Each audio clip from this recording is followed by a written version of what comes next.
1. You'll hear two friends planning an event. First, you have some time to look at questions 1 to 6.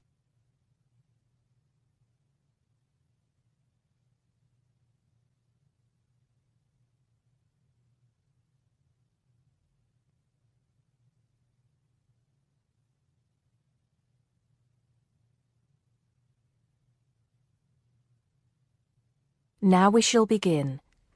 You should answer the questions as you listen because you will not hear the recording a second time. Listen carefully and answer questions 1 to 6. Hello, Joan. I'm glad you could come. Hello, Peter. What's up? Is something the matter? No, everything's fine. It sounded urgent on the phone. Did it? It's just that I've had this idea and I wanted to see how soon we could get it off the ground. Well, don't keep me in suspense. You know they're planning to close down the local clinic. It was in the newspaper yesterday, but most people have actually known for some time.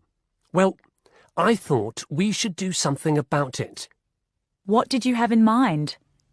I thought we could organise a charity event and donate the money to the clinic.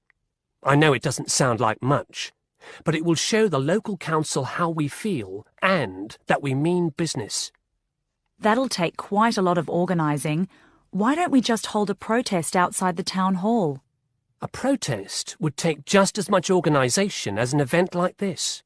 Besides, I think fewer people would turn up. A village fair or something like that would attract more people and get money for the clinic. People are more generous when they're enjoying themselves. OK then, it sounds good to me. How do we start? First, we put our heads together and come up with a list of people who'll be willing to help and people who can provide us with some of the things we need. For example, we might need a caterer to provide refreshments, a rock band for entertainment, tents and so on. Then, we do a lot of telephoning around and try to get everybody together at the same time in the same place. Sounds like a lot of work to me. Well, that's only the beginning. First things first, though. Let's decide now on who to get to the initial meeting and where and when to hold it. Fine. Well, the village hall would be the best place to have the meeting. It's not as big as the youth club, but it's warmer. There'll be no problem getting permission to use it, but I suppose it depends on how many people we invite. We don't want too many, otherwise the meeting will go on too long and nothing will get decided. But the village hall is a good idea. It's more official than having it in someone's living room. How many? 6 or 8 people to start with? 10 at the most? OK, now we have to decide on a suitable day and time. Suitable to everybody, I mean. A Saturday or Sunday would seem to be the best choice because people aren't at work on those days. But they may not like the idea of giving up a part of their weekend for a meeting. Unless we persuade them it's for a good cause, or that it's to their advantage, and that it'll all be a lot of fun. We'll provide refreshments, of course. What if some don't want to give up their weekend? Then we'll give them an alternative. Say, one evening in the week after everybody's finished work. We'll see which is the most acceptable to them. Then book the hall. I can do the refreshments for the meeting. I'll get Darren and Maggie to help me. I'm sure they'll be more than willing. Before you hear the rest of the conversation, you have some time to look at questions 7 to 10.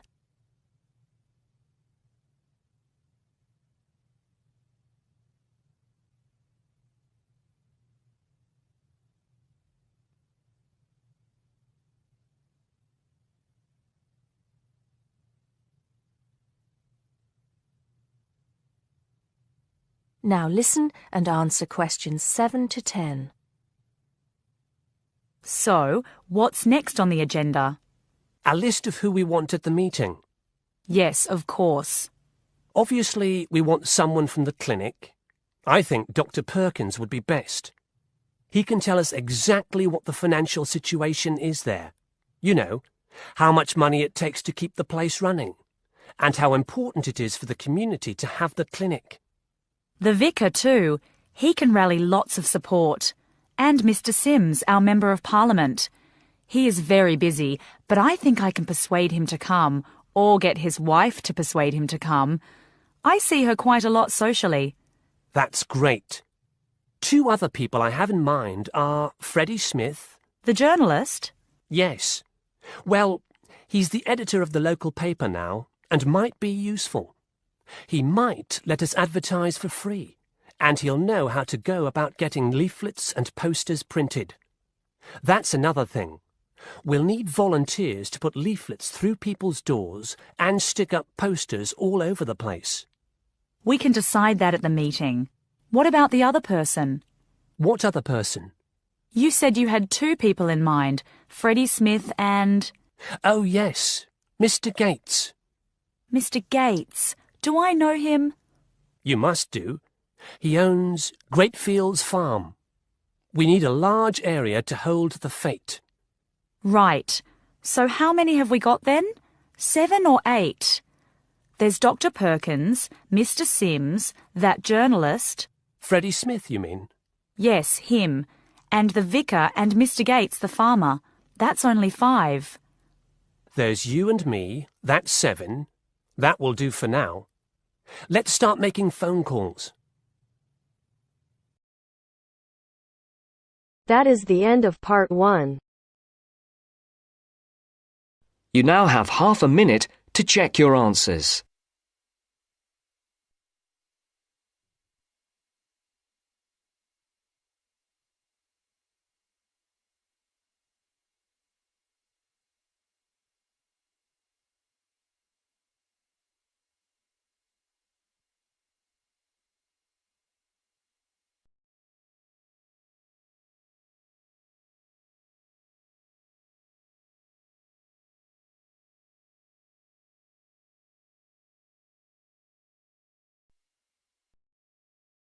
Part 2.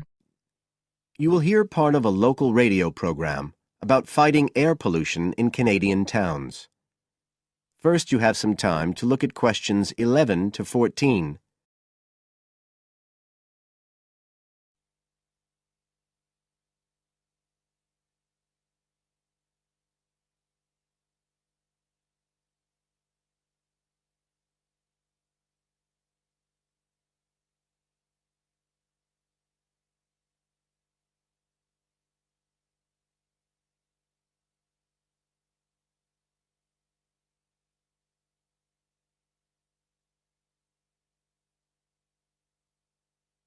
Now listen carefully and answer questions 11 to 14. Good morning, folks, and welcome to the Information Roundup on your own local radio station. This is Larry Knowles talking to you this morning on Tuesday, the 25th of May. And the first item coming up is a reminder to you all out there about Canadian Clean Air Day, which is on June 6th. In case you weren't around for the last one, this is a chance for Canadians everywhere to focus on the problems of air pollution and to actually try to do something to help reduce the problem. How many Canadians do you think die annually because of air pollution? 2,000? 3,000? Well, the rate is a staggering 5,000, and it's likely to grow unless we do something. And it's this concern with your health that's the driving force behind the government campaign that is sponsoring Clean Air Day. So what causes air pollution in the first place? Well, the transportation sector accounts for 27% of all greenhouse gases produced in Canada. It's also the biggest source of that thick, polluted air from traffic fumes that we call smog. And it's the tiny particles and ground-level ozone in smog that are the main causes of health problems and even deaths across the country. Of course, it's worse in the big cities, but researchers have only recently realized that all you need are low levels of air pollution to seriously damage your health, so we're all at risk. You now have some time to look at questions 15 to 20.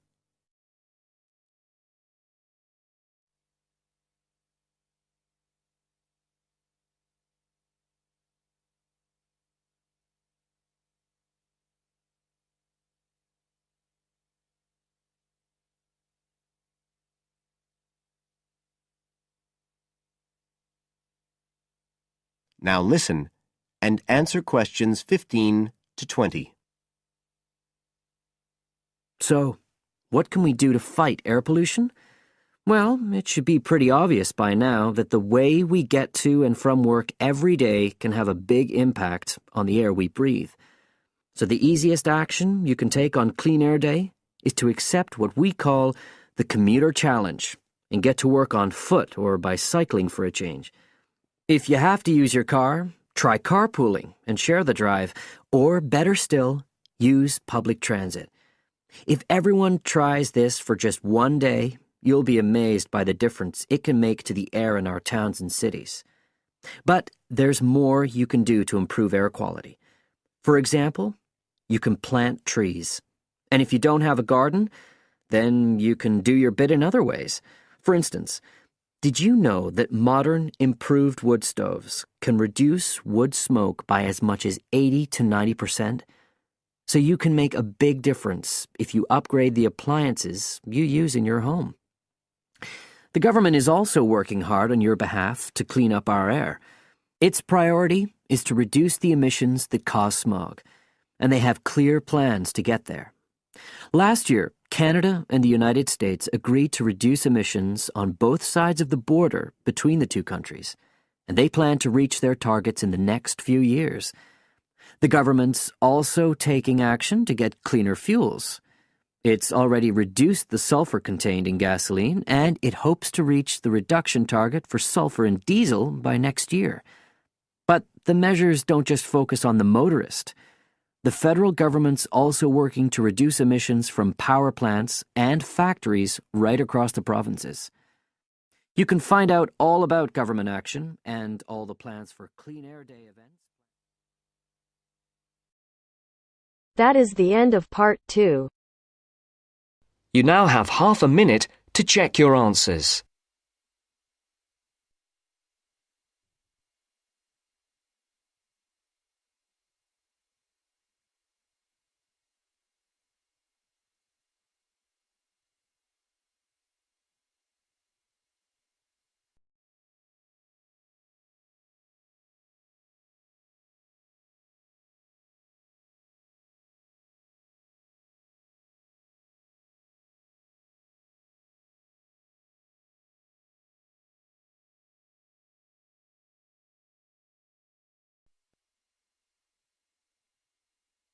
Now turns to part 3. Part 3. You'll hear a lecturer talking to students about America in the 1960s. You have some time to look at questions 21 to 26.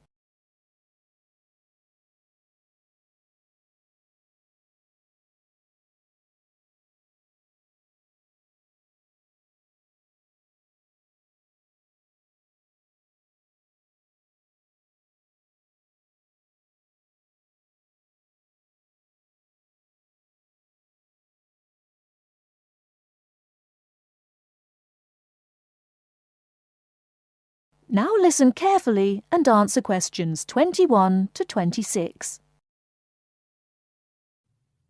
We begin our examination of America in the 1960s with the usual caution. There is no sense in trying to understand any decade without looking at what came before.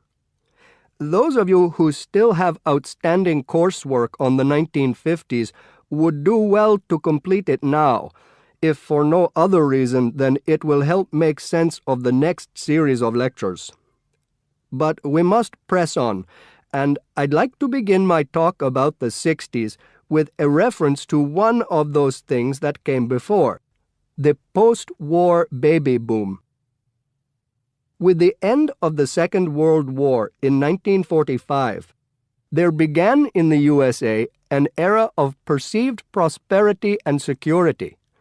In short, people started to feel that the world was a much better and safer place to bring up children.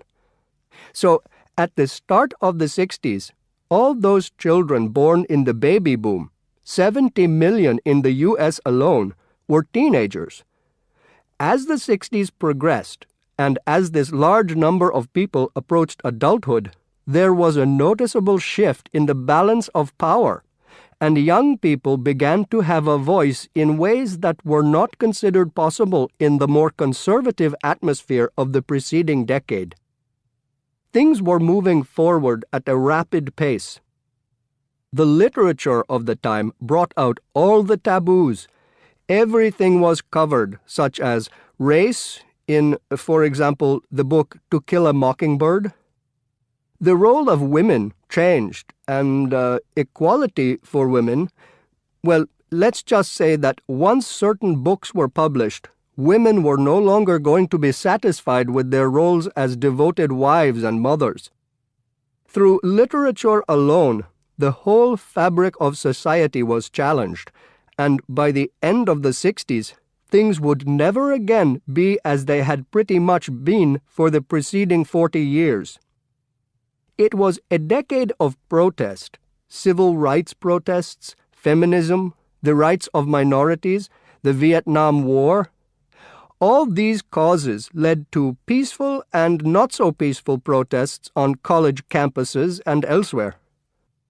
People had been given freedom of speech and they were going to use it. The crime rate rose to 9 times what it was in the 50s, as respect for the old order faded away. But it was also a time of great development. In medicine, the 60s saw the first heart transplant. In technology and the space race, where we saw the first American in orbit and lasers being invented at the start of the decade, and the first man on the moon, and the first primitive internet at the end. Before you hear the rest of the talk, you have some time to look at questions 27 to 30.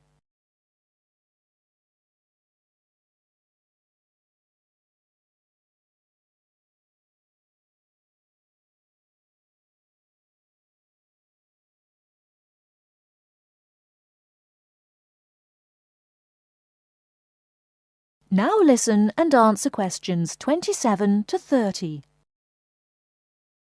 None of this, good or bad, might have happened if things in 1962 had gone slightly differently.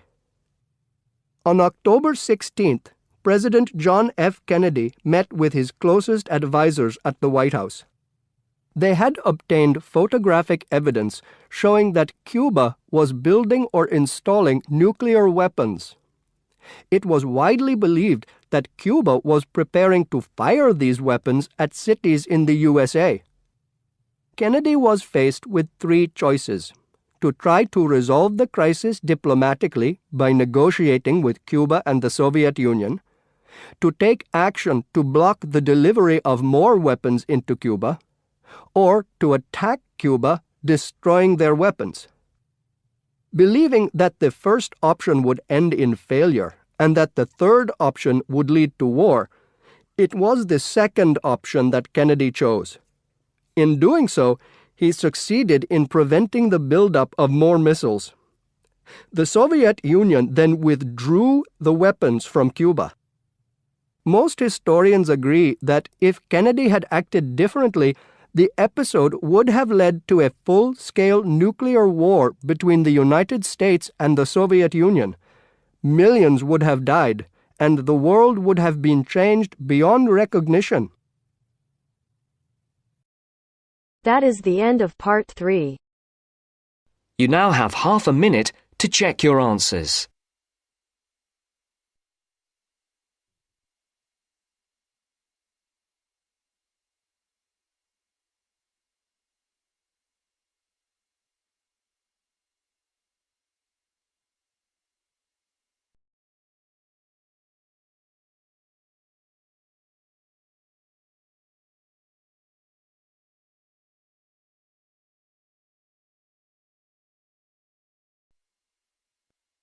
Now turns to part 4. Part 4. You will hear a presentation by a student about a website she has designed for a supermarket. First, you have some time to look at questions 31 to 40 on pages 113 and 114.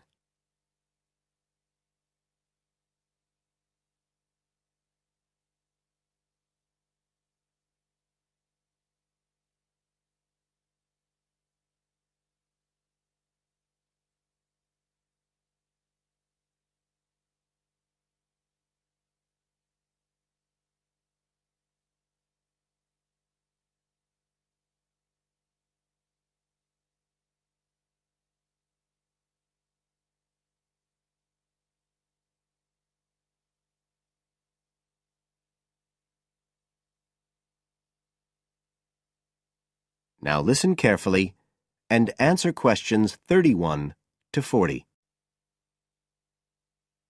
For my website design project, I decided to approach SuperSave supermarkets because I have an evening job at the supermarket, so I already have a slight insight into their organisational goals and workings. The field research for my project was in 2 stages. First, I had an interview with Mr. Dunn, who is in charge of SuperSave's customer care department. I discussed the project with him in order to identify the supermarket's requirements. Mr. Dunn said customers are often unwilling to make a face-to-face complaint when they've experienced difficulties with a product or a member of staff or anything related to the supermarket. So he said a website which allowed members of the public to get in touch with the organisation and bring the problem to their attention in a private manner might be very useful, and we agreed that I'd work on this. For the second stage of my research, I devised a questionnaire to put to SuperSave customers.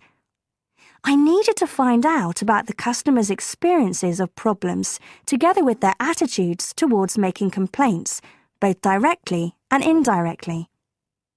I used a mixture of closed questions, such as, have you ever experienced a problem at any SuperSave store, and open questions, such as, what would you find helpful about a customer complaint website? I decided to do interviews rather than rely on distribution of the questionnaire, as I felt this was likely to lead to a higher take-up rate. I visited 4 SuperSave stores, 2 in the city centre and 2 in the outskirts, and altogether I interviewed 101 respondents. Then finally, I analysed the results.